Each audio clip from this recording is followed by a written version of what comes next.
Okay, let's do this as fast as we can. Rome was a republic for 450 years with semi-democratic, semi-aristocratic elements to it. Everything was fine until Sulla happened, and then Julius Caesar happened, then the Ides of March, Cleopatra, Mark Antony, blah blah blah, the republic has fallen, all hail the princeps. What's a princeps? It's what the people actually called the Emperor of Rome, because emperor was not the word that they used. The first one was Augustus. He was actually fantastic and everyone agreed, especially him. We know this because he built monuments everywhere to how bloody fantastic he was. He uses his dream team of loyal friends to create a little golden age. Roads were built, temples restored, great works of art and literature were patronised, but most importantly, peace was maintained. No more civil wars, instead he put the soldiers to work conquering Germania here, and whoops, not here. He annexed Egypt by booting Cleopatra off of the historical scene. Lots of lovely grain. He didn't get along with his daughter or stepson. Got along with all his other family though. It's just a shame that they all die before their 25th birthday because medical science is really fucking crude. And in the 1st century BC, stubbing your toe can mean the end of you. He went mad before he died and thought he was an actor in a comedy. Everyone reminded him he was emperor, but he still insisted on everyone applauding as he passed away. So we're on to Tiberius, his ugly stepson slash son-in-law. He wasn't particularly great or popular, spent a lot of time moaning about the amount of pressure mummy put on him, possibly a war hero, who knows. He wasn't really interested in being emperor either, instead he spent most of his time on holiday in Capri where he did nonce things. Not kidding, if there's one thing this guy loved more than moaning about his overbearing mother, it was having sex with children. The head of his bodyguard tries to organise a coup against him, it doesn't work. His reign is generally considered harsh and horrible. Some Jewish bloke kicks up a fuss in Judea, they straight up nail the guy to wood until he fucking dies. Don't worry though, that's the last we're gonna hear of him. Eventually he either dies of being old or he's potentially killed at the hands of the son of that war hero that he might have killed earlier in his reign. Either way, this guy called Gaius is emperor now, but Gaius is a boring name, so does he have any nickname? Well, when he was a child, his father's soldiers made him some little boots and nicknamed him Little Boots. So let's call him Caligula. Caligula's reign is filled with the normal things, like banging his sister and threatening to kill them, declaring war on the sea and then actually trying to kill it. Having conversations with the moon, having sex with everyone and everything, declaring himself a living god, trying to get the Jews to worship him as a fucking obviously not. It's okay though, because his bodyguard stabbed him in the head less than 4 years into his reign. They also smashed his daughter's 8-month-old skull against a wall to make sure everybody knew exactly how over the rule of Caligula was. And who should be hiding behind a curtain during the coup? Why, it's Uncle Claudius, of course. The Praetorian Guard, looking for a new princeps, make him emperor because he's a fucking idiot, and therefore will make a good puppet. What they don't know is that the actually incredibly intelligent Claudius has just been pretending to be an idiot all of these years to avoid getting openly purged by his paranoid family members. So he's a good emperor. He opens up citizenship to the Gauls, invades Britain, kills his wife and marries his niece. This turns out to be a bad idea though, because his niece is one of Caligula's ambitious sisters, and before long she poisons him with shroomas. She does this to ensure that her disgusting, horrible, fat, depraved, idiot, fat, stupid son, Nero, gets the throne. Nero thanks his mother by killing her. He then also kills both of his wives, and then feels bad about it, so he castrates some dude that looks a bit like his wife and then marries him instead. His list of accomplishments would actually look quite impressive if he wasn't supposed to be running the empire. He competed in the Olympics as a racer, fucking crashed, but won anyway because he was emperor. He performed songs and poetry for his senators and punished anyone who fell asleep. After a conspiracy to kill him is exposed, he becomes ultra paranoid and starts killing everyone. Halfway through his reign, Rome burns down and his response is less than effective. He uses the space cleared by the fire that killed thousands to build himself a palace, and then start construction on a huge statue of himself. He also starts executing people who claim to follow the word of that Jewish bloke that died about 25 years ago, but I'm sure that's the last we're gonna hear from them. Eventually his own people get sick of him, and the Roman Senate, who had forgotten that they had any power, declare him an enemy of the state. His bodyguard abandons him and he stabs himself in the throat. His last words being a pathetic, "The world is losing a great artist," which is inaccurate. Okay, complicated year. 69 is a very, very bad year for the Roman Empire. So firstly we have Galba. He's an old senator who's made emperor when Nero dies. Everyone thought he'd be a great emperor until he actually became emperor, and then everyone agreed that they needed to get rid of him as quickly as possible. Where Nero was too flamboyant and frankly quite mad, Galba was too old, too conservative, and much too harsh. So they behead him in the streets one day because, well, that's just how far we've sunk so quickly, and his second-in-command Otho takes his place. Otho is a kind of ex-party boy who goes straight and sober when he becomes emperor, ready to take the job seriously. First thing he has to do is deal with a rebellion by the legions on the Rhine. Sadly for Otho, this first task as emperor is too much for him, and realising his odds weren't great, and and hating the idea of causing a civil war, he kills himself. The new emperor, a fat, pointless, stupid, sweaty, gambly, drinky, eaty, never done anything of note before moron called Vitellius, will remark upon seeing Otho's grave, a small grave for a small man. At least Otho, by taking his own life, had managed to prevent the civil war that he was so afraid of. Only joking, the Eastern legions rebel under the banner of one Vespasian. While Vitellius's men are partying it up in Rome, Vespasian's legions are marching westwards, sack Cremona, and then get to Rome. They find Vitellius hiding in a cupboard, drag him into the street, kill him, and then he's given a fat grave for a fat man. Vespasian ends the civil strife and actually rules quite effectively. He uses the money he made from conquering Jerusalem with his son Titus to start a new construction project. This is to replace Nero's incomplete one. It's a big amphitheatre. A colossal one, in fact. A colossal one that needs a colossal name for this colossal theatre. How about Flavian Amphitheatre? Yep, that'll do it. Vespasian is a good emperor though. I mean, he's a bit thrifty with his money, but compared to what the Romans are used to by this point, that's hardly worth getting that upsetty about. He dies on his feet at the grand old age of 69, and he's replaced by his eldest son Titus. Titus had to do a couple of things first when he became emperor. This included breaking up with his girlfriend, but that's fine, he wasn't lonely or anything, because he could just start up an affair with his brother's wife instead. He finishes the Colosseum, builds some baths and an archway, and then sits back to enjoy a relaxing life as emperor in peacetime. No chances though, because Rome catches fire, so there's that. And then Vesuvius just fucking explodes one day, burying the entirety of Pompeii and causing a refugee crisis. And all of this stress kills the poor Titus when he's only 41 years old, after being emperor for only 2 years. With no children of his own, Titus leaves the empire to his youngest brother Domitian. Domitian, who had always lived in his brother's shadow and was plagued by this sense of inadequacy. Self-conscious about his baldness, so paranoid that he has every wall in his palace decorated with mirrors so that he can always see if there's someone behind him, Domitian had never even gone on campaign with his father or brother. He was mocked for having stayed at home with the women of his family, whilst his male relatives fought wars. He was also a die-hard social conservative. Deeply shocked at the moral decline of Rome, he started bricking up Vestal virgins inside walls to starve to death, and the men who had slept with them were all beaten to death with sticks. This, along with his growing paranoia, made him unpopular enough to fall victim to one of my favourite coups in Roman history. Long story short though, they fucking stab him. This brings us to the 5 good emperors and Rome's golden age. So let's start with Nerva, who's kind of basically just an honourable mention as a good emperor. He doesn't really do anything other than build a forum. He just doesn't do anything wrong either. His greatest accomplishment, without any doubt, is choosing an heir. With no sons of his own, Nerva adopts the Spanish general Trajan, and then thankfully dies. Okay, so your boy Trajan is emperor now. Time to take Rome to its tippity-toppity heights. Trajan fucking ruins the Dacians, adding a new province to the empire. Oh, and what's that? The Parthians are causing trouble again? Well, that's fine, Trajan just steamrolls them as well. Roads, roads, roads, roads, big stick. And when he dies, the empire is larger than it will ever be. He then leaves the throne to his adopted son, Hadrian. Hadrian put all of his stats into defense. He doesn't want to conquer anything, instead he just fortifies the empire. He builds a wall to keep the Scots out, which is still effective to this day, tours the entire empire, hated Jewish people, dies in horrific agony. And he leaves the empire to Antoninus Pius, who did nothing.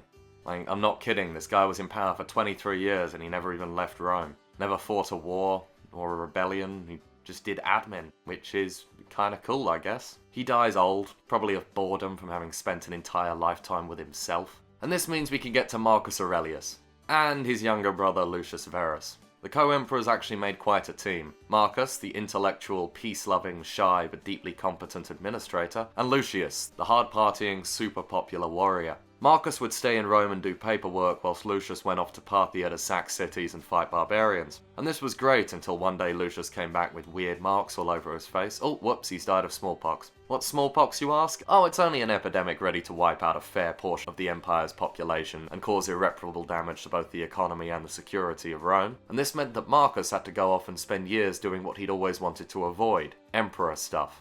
Like fighting Germans. So this is what he does, and he spends a few years kicking the Germans about, he writes a very, very famous diary, and then he dies of plague age 58. Okay, so that's the end of the 5 good emperors. I guess it's all downhill from here.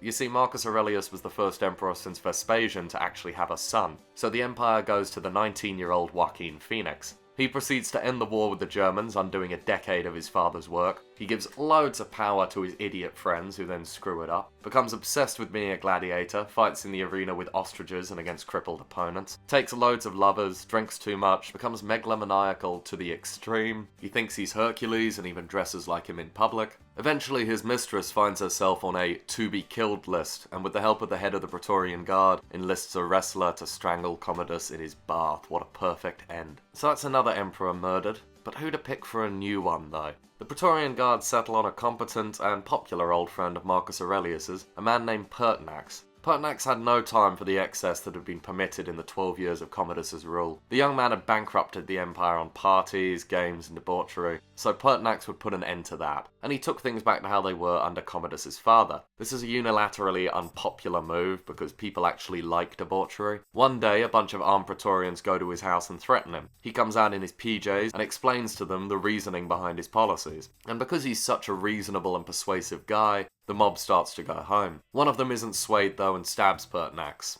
So that's the end of that. The Praetorians then literally auction the empire to the highest bidder. The highest bidder in this occasion being a Didius Julianus. And that's that resolved. Except it's not, because the Eastern legions all hail a man called Pescennius Niger as emperor, in Britain some guy called Clodius Albinus, and in the Balkans a huge Danube army raises Septimius Severus to the purple. Severus immediately marches on Rome, kills Julianus, and gets rid of the Praetorians who caused this mess. He then goes east to pummel Niger, who was too slow to stop him, and then north to kill Albinus, making himself the sole ruler of Rome. Severus then campaigns against the Parthian Empire, which at this point is about to collapse. His rule then goes fairly smoothly, other than a brief plot by his Praetorian prefect, but that's dealt with. He then tries to conquer Scotland, realises he can't, so he genocides them instead, and then dies in York, leaving the empire to his two sons. Caracalla and Geta, two loving brothers who will rule justly, side by side. No, only joking, Caracalla fucking cuts Geta to pieces in front of their own mother, and then photoshops him out of any imperial monuments, destroying all records of him. He then gives everyone in the empire citizenship, and builds some baths, and that's pretty much all of it until he goes crazy, trying to emulate Alexander the Great, ordering seafood whilst miles inland, being paranoid, you know the score. This is just what it is for emperors now. He gets stabbed age 29 by the head of the Praetorians. You're probably thinking to yourself at this point, hey, how come the Emperor's bodyguard keeps killing the Emperor? Is that a problem? Is anyone going to do anything to solve that? Well, we've just hit the 3rd century, so if anything, this is actually going to become a bit of a theme going forward. His replacement, Macrinus, is notable only for being the first non-senator to become emperor. Pretty soon after taking the throne, he has it taken away from him by Caracalla's teenage cousin, a Syrian called Elagabalus. Elagabalus was not your standard Roman emperor. He worshipped the sun and was a priest of the religion surrounding this practice. He wore makeup, had sex with everyone and everything, dressed as a woman, offered half the empire to anyone who could surgically make him a woman. He kept wild animals in his palace and would set them loose on people for fun. Got married 5 times in 3 years, twice to the same woman. And he even married a Vestal virgin in the hopes of producing divine children. So, rather predictably, the Praetorian Guard kill him and his mother when he's only 18, having ruled for only 4 years. The Principate then goes to his 13-year-old cousin, Alexander Severus. Unlike other teenage emperors, Alexander never became debauched or megalomaniacal, mostly because his overbearing mother wouldn't allow it. His court became a vibrant and exciting place, filled with the best company from around the empire. However, his army was not really up to scratch. A single military defeat against the new and improved Persian Empire, followed by an inglorious bribe that he paid to the Germans, basically destroyed Alex's credibility. So, he is killed by his own soldiers. He's replaced by the stern-faced, marathon-running, soldier-wrestling, 7-foot-tall general Maximinus Thrax. Maximinus was born to a poor Thracian family, and joined the legions when he was young. Being fucking huge, he was a great soldier, but he found his career being consistently blocked by the nepotism that was inherent in the Roman army. So, as emperor, he placed high taxes on the rich aristocrats that he hated so much, and gave all that money to his regular soldiers. He also fucking hated Christians and rounded up all the ones that he could find to become slaves in Sardinia. The Senate hate this, so they declare the governor of Africa, an elderly intellectual called Gordian, to be the new emperor. But Gordian's in his late 70s and doesn't really want to be emperor, so he raises his son up to do it instead. This is Gordian II, but sadly second Gordian is immediately dispatched by a loyalist legion, and Gordian hangs himself. So this is bad for the Senate, who have just betrayed their emperor. Maximinus is obviously going to come and kill them all, so Italy goes into full rebellion mode, ready to make a last stand. Two senators, Pupianus and Balbinus, are made emperor along with the 13-year-old grandson of the Gordian currently hanging in Africa, who we are going to call Gordian III. Maximinus then moves into Italy with his huge and unstoppable army, and he lays siege to the first city he comes across, which is Aquileia. But the siege takes longer than expected, and Maximinus is quickly killed by his own soldiers. Pupianus and Balbinus are then dragged into the street by the Praetorian Guard and tortured to death, and then the empire is left in the hands of a 13-year-old. Yeah, that's just kind of where we're at in Roman history right now. Strap in, because we are well into the crisis years. Gordian goes on campaign against Persia, where he dies suspiciously. I say suspiciously because he's only 19 years old, and the next emperor is, of course, his Praetorian guardsman, Philip the Arab. Philip makes peace with Persia, paying them to just stay away for a few years, please, and then goes back to Rome to celebrate the city's 1000th birthday, which is an awesome spectacle and a great party, and it was only slightly undercut by an invasion of Gothic tribes from the north, and a rebellion on the Danube. This rebellion is actually the end of Philip. His own soldiers kill him and place the senator Decius in charge. Decius really clamps down on Christianity. Remember those guys who were obsessed with that Jewish guy who died way back on our second emperor? Well, yeah, there are loads of them now, and the deeply conservative Decius does not like that. He also fights the Goths off, which goes really well until it doesn't, and Decius, along with his only adult son, are killed in battle. His other son is too young to rule, so the Principate goes to his second-in-command, one Trebonius Gallus. Gallus makes peace with the Goths so that he can deal with an outbreak of plague in Rome, and then he ruled for 2 years before being killed by his own soldiers. His second-in-command, Aemilius Aemilianus, doesn't even get a picture because he became emperor in June of 253 and then is killed by his own soldiers in October of 253. Next comes Valerian, who manages to stay in power more than a few weeks by being an uber-competent military commander. He leaves the west of the empire to his son Gallienus to govern, whilst he went off to sort the Persians out. On his way, he executed any Christians he could find because he thought they were the reason the gods had abandoned Rome. He beats the Persians in battle before being, oh my god, he's actually fucking captured alive by the Persian king Shapur. He makes him act as a footstool for the rest of his miserable life. His son, Gallienus, is too busy putting out fires in the west to worry about his dad in the east. You see, Gallienus was an insanely forward-thinking soldier. He reformed the Roman army to deal with the new types of threats that they were facing. He spent between 255 and 257 just crushing revolt after revolt after revolt, German tribe after German tribe after German tribe, until finally a worthy challenger rose. A general called Postumus, who was tired of not being listened to, revolted against imperial rule. Successfully, in fact, he managed to drag Gaul, Spain and Britain with him, depriving Gallienus of that tax income that he needed to pay his armies. Also, Palmyra, a city in Syria, rebelled along with most of the Eastern Empire. Gallienus' own second-in-command then betrayed him, leading to a lengthy siege of Milan, and whilst this is happening, the emperor is killed by his own soldiers. Luckily, the revolt of Milan is also brought down because the lead rebel is killed by his own soldiers. The Gallic Empire does quite well until Postumus is, say it with me now, killed by his own soldiers. Replacing Gallienus is Claudius Gothicus. He's called this because he destroys an invading Gothic army, but then he dies of plague after only 16 months in power. His little brother takes power for 17 days, it's just not worth it.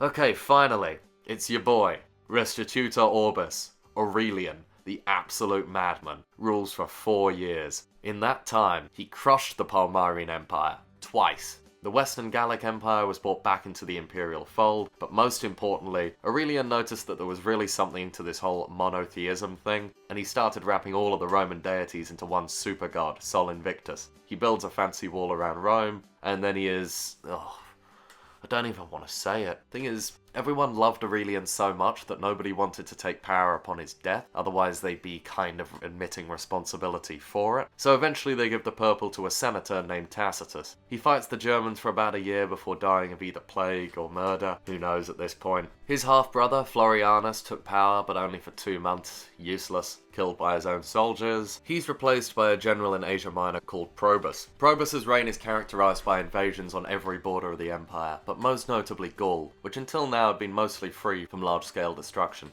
Probus takes the huge and awesome army that Aurelian had made back during his reign and uses it to beat all of the invaders. Well done. He also uses this large and well-paid source of manpower to rebuild the devastated provinces. All goes well until his Praetorian guardsmen, seemingly out of nowhere, declare one of their own to be emperor, and when Probus fails to immediately stamp out the threat, his own soldiers kill him. because that's just how emperors die now, okay? Still, 6 years on the throne is actually a record long reign since Gallienus, so things aren't looking good, basically. He is replaced by Carus, the Praetorian guardsman who started the rebellion against Probus. A military man from southern Gaul, he decides that his reign will be spent warring against the Persians, so he raises his sons to the purple as joint emperors. There was Carinus, a capable soldier who had fought wars on both the Rhine frontier and in Britannia, whilst carrying on rampant affairs with both sexes, and being the subject of near constant scandal. And Numerian, the younger and less accomplished of the two. He was famous as a poet, not as a soldier. So Carus and Numerian go off to Mesopotamia to butcher some Iranians, whilst Carinus stays in the west and governs. Whilst in the east, Carinus is actually struck by lightning. I mean, I doubt it, but that's the story we have, and he dies after 10 months in power. His son, Numerian, supposedly contracts an eye infection and needs to stay in his carriage to avoid light. After he's been shut off from the world for a few weeks, his guardsmen notice an unbearable smell coming from his litter. Okay, so Numerian, it turns out, has been fucking dead for days, and pretty suspiciously at that. One of the generals on the scene, a soldier from Illyria called Diocles, loudly accused a man called Aper of the murder. Diocles then murders Aper on the spot, claiming that the man couldn't be brought to trial because he would just manipulate people into thinking he didn't do it. Do we believe Diocles? Probably not. Did his soldiers on the scene believe him? Yes. Diocles is declared emperor and changes his name to the more regal-sounding Diocletian. He then marches west to fight Carinus for the empire. Although Carinus has all the advantages on his side, he also sleeps with the wives of his own commanders, who then decide to assassinate him. And this means that finally, fucking finally, we can have an emperor who rules for longer than 20 minutes. So Diocletian changes the empire and the world completely.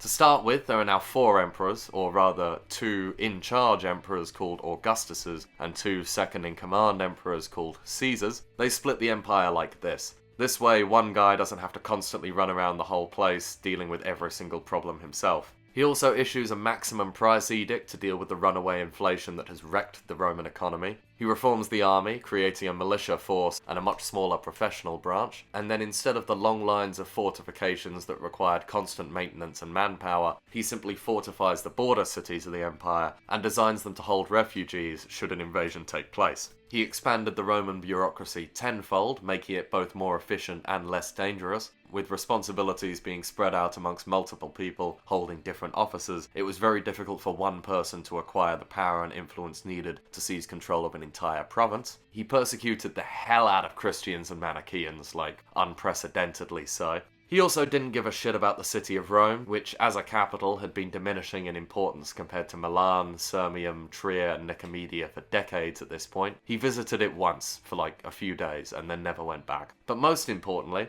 in 305, after 20 years as emperor, he retired and then just left to go and live in Split and be a cabbage farmer. Sadly, his tetrarchy didn't long survive him. Look, the wars of the tetrarchs are super complicated, so I'm just not going to go into it, but basically 8 years after Diocletian's retirement, all but 2 of his many successors had killed each other. Constantine in the west, who was very keen on this Christian minority. In fact, he was so keen that he banned the killing of Christians.